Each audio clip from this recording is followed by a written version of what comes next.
नमस्कार, मैं हूं निवेदिता।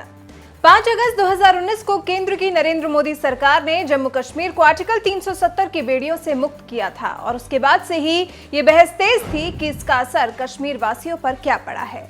हर कोई जानना चाहता था कि कश्मीर में रहने वाले लोगों को सरकार का ये फैसला पसंद आया भी है या नहीं, और अब इसका जवाब मिल गया है। जी हां, सरकार के इस बड़े फैसले को कश्मीर वासियों ने खुले हाथों से लिया है। तभी तो इस कड़े और बड़े फैसले के बाद जब सूबे में पहली बार जिला विकास परिषद के चुनाव हुए और उसके नतीजे आने पर रिजल्ट बीजेपी के फेवर में गया, यहां बीजेपी अब तक सबसे ज्यादा 74 सीटें जीतकर सबसे बड़ा दल बनकर उभरी है। वहीं गुपकार में शामिल जम्मू कश्मीर की अच्छी पैठ रखने वाली पार्टी नेशनल कॉन्फ्रेंस को 67 सीटें, पीडीपी को 27 सीटें मिली हैं। हालांकि अभी कुछ इलाकों में काउंटिंग तो जारी है, लेकिन वो काउंटिंग इस संख्या पर कोई खास असर नहीं डालने वाली। बीजेपी के लिए एक और बड़ी बात इन चुनावों में जो निकलकर सामने आई है वो ये कि पहला मौका है जब कश्मीर में बीजेपी ने 3 सीटें निकालने में सफलता हासिल की है, जिसमें बांदीपोरा की तुलेल सीट है। पुलवामा जिले की काकपोरा 2 सीट पर भी बीजेपी को जीत हासिल हुई है। इसके अलावा श्रीनगर के खानमोह 2 से भी बीजेपी प्रत्याशी एजाज हुसैन जीते हैं। अब जब रिजल्ट बीजेपी के लिए इतना शानदार है तो फिर बल भी तो बीजेपी को मिला ही है।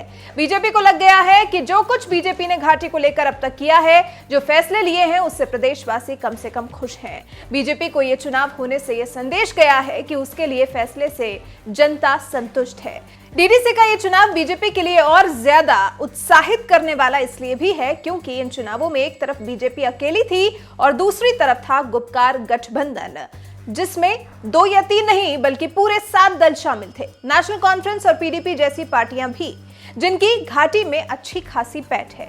वैसे तो चुनाव में सबसे ज्यादा सीटें गुपकार गठबंधन को मिलती दिख रही हैं, लेकिन पार्टी के लिहाज से देखें तो सबको पीछे छोड़ते हुए बीजेपी सबसे बड़ी पार्टी बनकर उभरी है। बीजेपी कार्यकर्ताओं ने हर हर मोदी घर घर मोदी के नारे भी लगाए। आपको बता दें, राज्य के 280 सीटों के लिए 8 चरणों में चुनाव हुए थे। चुनाव में 450 से ज्यादा महिला उम्मीदवारों समेत कुल 4181 उम्मीदवार मैदान में थे और इस चुनाव से फिर एक बार साबित हो गया कि सभी पार्टियों को पछाड़कर बीजेपी देश की सर्वोत्तम पार्टी है। फिलहाल बीजेपी की इस जीत पर, बीजेपी के सबसे बड़ी पार्टी बनकर जम्मू कश्मीर में उभरने पर आप क्या कहना चाहेंगे? कमेंट कर हमें अपनी राय जरूर बताएं।